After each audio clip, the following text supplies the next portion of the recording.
আমার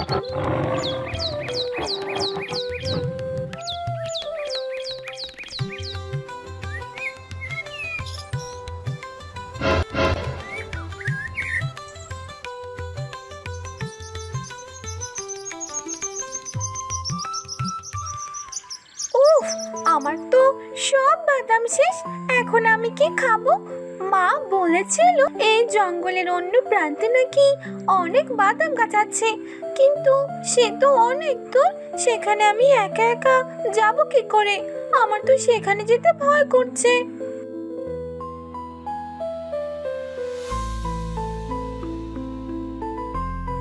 কি রে মিঠু, এমন মনমরা হয়ে বসে আছো কেন? তোমার তো সব সময় লাফালাফি করার কথা, আর তুমি কেন এভাবে মনমরা হয়ে আছো? তোমাকে এভাবে তো মানাচ্ছে না।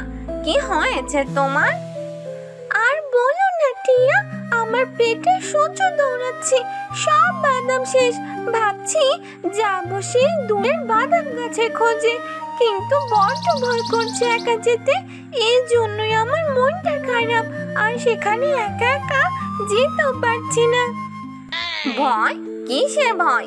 এই জঙ্গলে তোমাকে কে কি বলবে? আসো, আমি তোমাকে রাস্তা দেখিয়ে দেব। আমি তো উঠতে পারি। সত্যি সত্যি বলছো টিয়া? তাহলে তো দারুণ হয়। চলো। তবে ভয় তো পাচ্ছি অন্য কিছু নিয়ে। কেউ যদি আমাদের আক্রমণ করে ফেলে, তখন আমরা কি করব?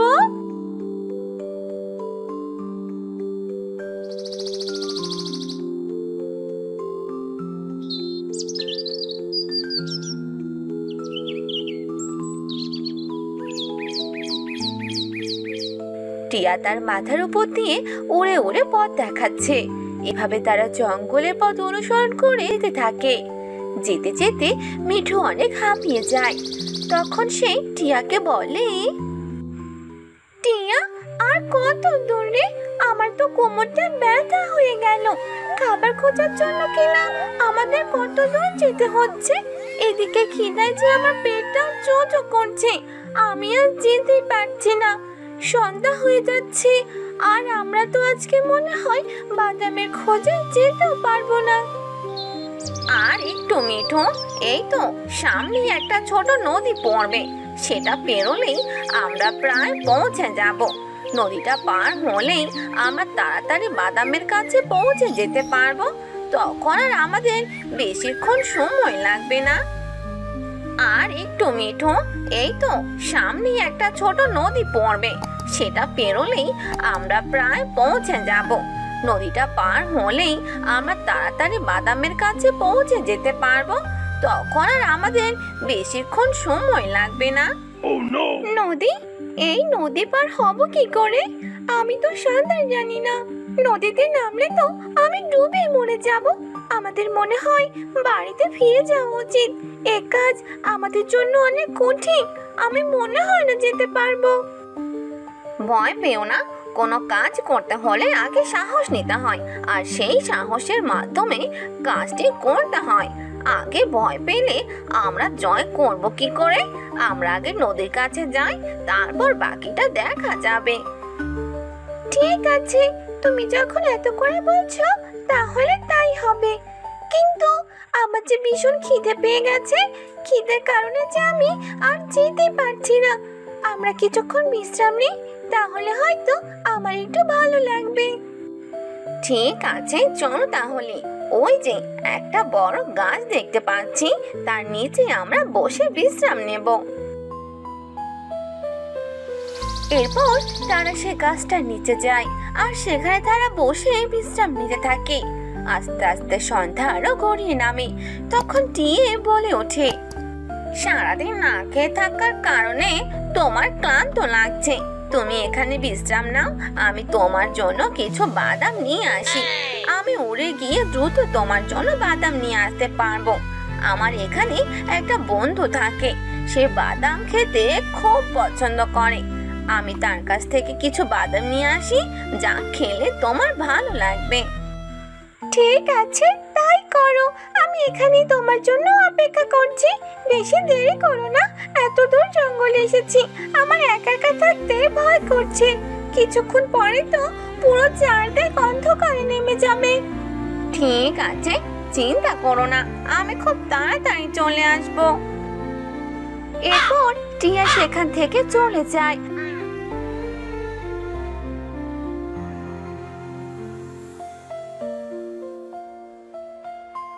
আর তার বন্ধুর কাছ থেকে মিঠুর জন্য কিছু বাদাম নিয়ে আসে।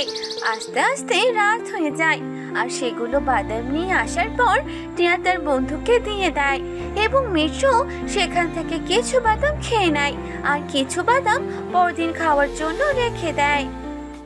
কি ব্যাপার, তুমি দেখছি কিছু বাদাম রেখে দিলে, এগুলো বাদাম কি করবে?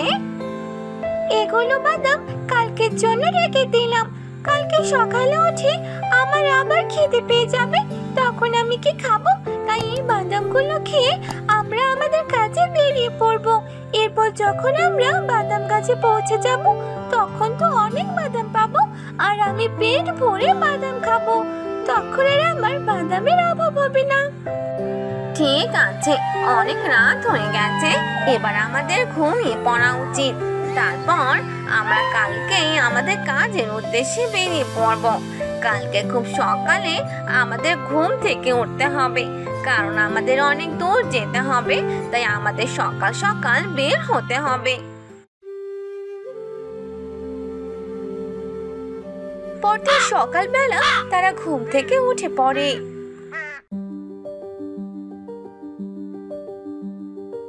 তারা আবার হাঁটতে থাকে, আর কিছুক্ষণ পরই তারা নদীর ধারে পৌঁছায়। নদীটা বেশ চওড়া এবং গভীর। মিঠু চিন্তায় পড়ে যায়। ওহ বাবা, এত বড় নদী, কি করে বেরোবো? আমি তো সাঁতার জানি না। তোমাকে আমি কত করে বললাম আমি সাঁতার জানি না, আর তবুও আমরা এখানে চলে এলাম। এবার কি হবে? আমি নদীটা পার হব কি করে বলো তো? দাঁড়াও, আমি এখনই আসছি, তুমি এখান থেকে কোথাও যাবে না, আমি তাড়াতাড়ি ফিরে আসবো। টিয়া উড়াল দেয়।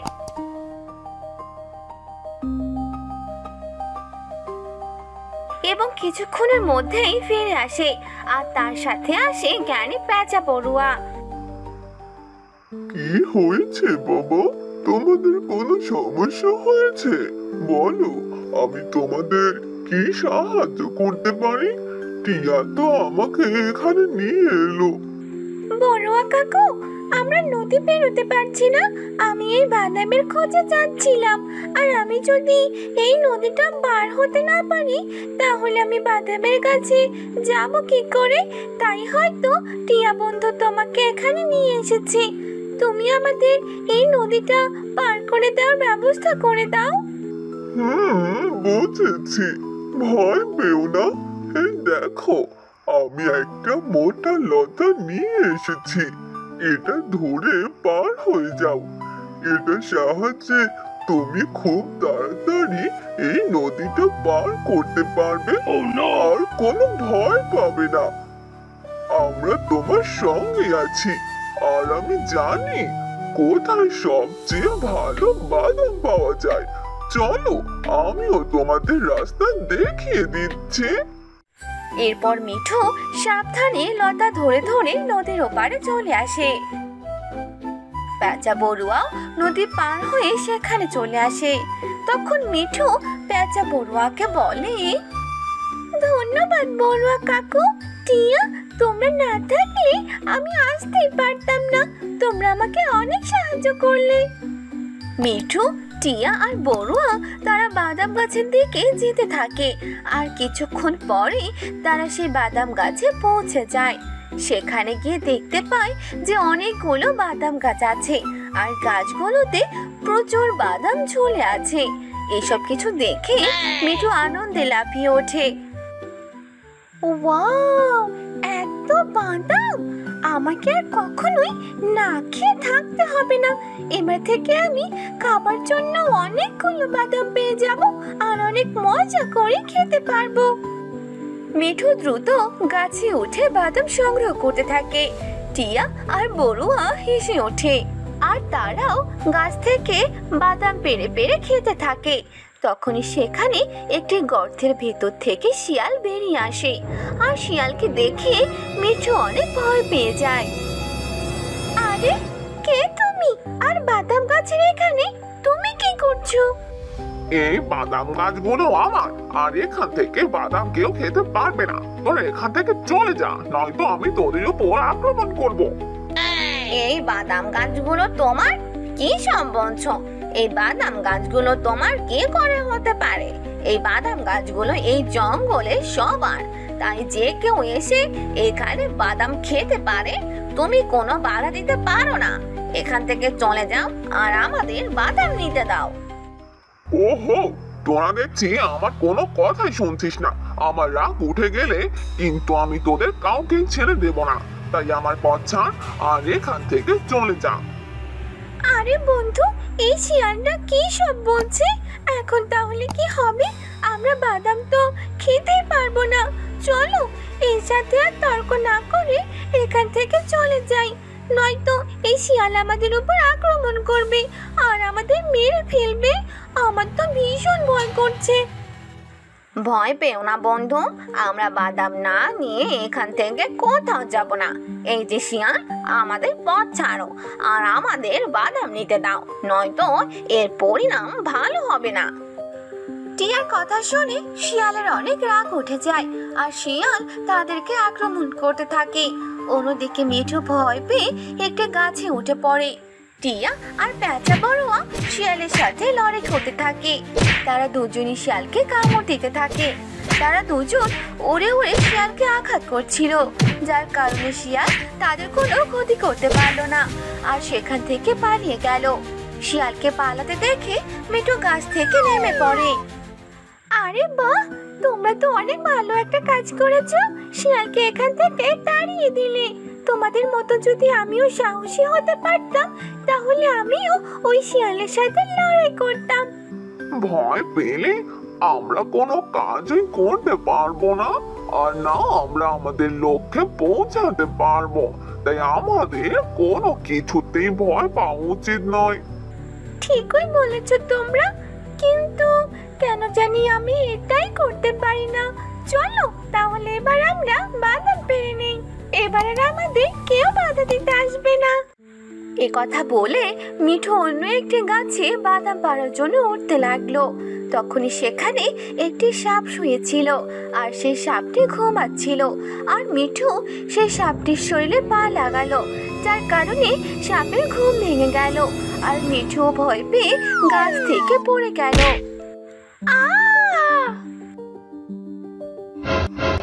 কার এত বড় সাহস আমার ঘুমটা নষ্ট করে দিল? আমি তাকে ছাড়বো না।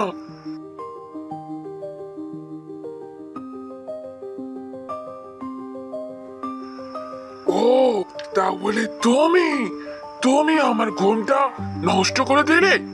যে আমাকে বিরক্ত করে তাকে আমার একদম পছন্দ না।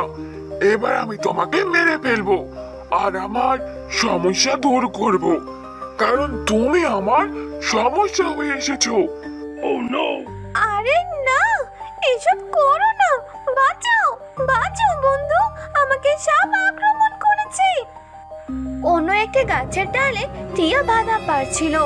তখনই টিয়া মিঠু গলার আওয়াজ শুনতে পায় আর সে গাছ থেকে নেমে মিঠুর কাছে চলে আসে। কি হয়েছে বন্ধু, তুমি এভাবে চিৎকার করলে কেন? ওই দেখো, ওই সাপ আমাকে আক্রমণ করছে। সে আমাকে মেরে ফেলতে চাইছে। আমাদের এখানে আসাটা একদম উচিত হয়নি। দেখেছো সবাই কত বিপজ্জনক। আমাদের এখান থেকে চলে যাওয়া উচিত। আমি দেখছি কি করা যায়। এরপর টিয়া সাপের কাছ থেকে সবকিছু শুনতে পেল যে মিঠু তার ঘুমটা ভেঙে দিয়েছে, যার কারণে সাপের ভীষণ রাগ উঠে যায়। আর একথা শোনার পর টিয়া সাপের কাছ থেকে ক্ষমা চায় এবং তাকে সেখান থেকে চলে যেতে বলে। আর সাপ টিয়ার কথা শুনে সেখান থেকে চলে যায়। এসব কিছু দেখে মিঠু বলে ওঠে, আমার হয়তো তোমাদের কাছ থেকে অনেক কিছু শেখা উচিত। আমি যদি এখানে একা আসতাম তাহলে তারা হয়তো আমার এই ভুল কাজের জন্য আমাকে মেরে ফেলতো। আমি সত্যি খুব ভাগ্যবান যে তোমাদের মতো বন্ধু পেয়েছি। দেখেছো মিঠু, একা ভয় পেয়ে ঘরে বসে থাকলে কিছুই পাওয়া যায় না। সাহসের সঙ্গে এগিয়ে গেলে সবকিছুই সম্ভব। আর বন্ধুর সাহায্য তো সব সময় কাজে লাগে। একদম ঠিক বলেছো বড়ুয়া কাকু, আমি এসব বুঝতে পারিনি, কিন্তু তোমাদের সঙ্গ পেয়ে আজ আমি ঠিকই বুঝতে পারলাম। আজ আমি অনেক আনন্দিত। আর আজ তোমাদের জন্য আমি এই বাদাম গাছে আসতে পেরেছি। এবার আমি আমার মন খুশি বাদাম খেতে পারবো। মিঠু, টিয়া এবং বড়ুয়া একসাথে হাসে। আর এরপর রাত নেমে আসে আর তারা সেখানে রাতটা কাটিয়ে দেয়।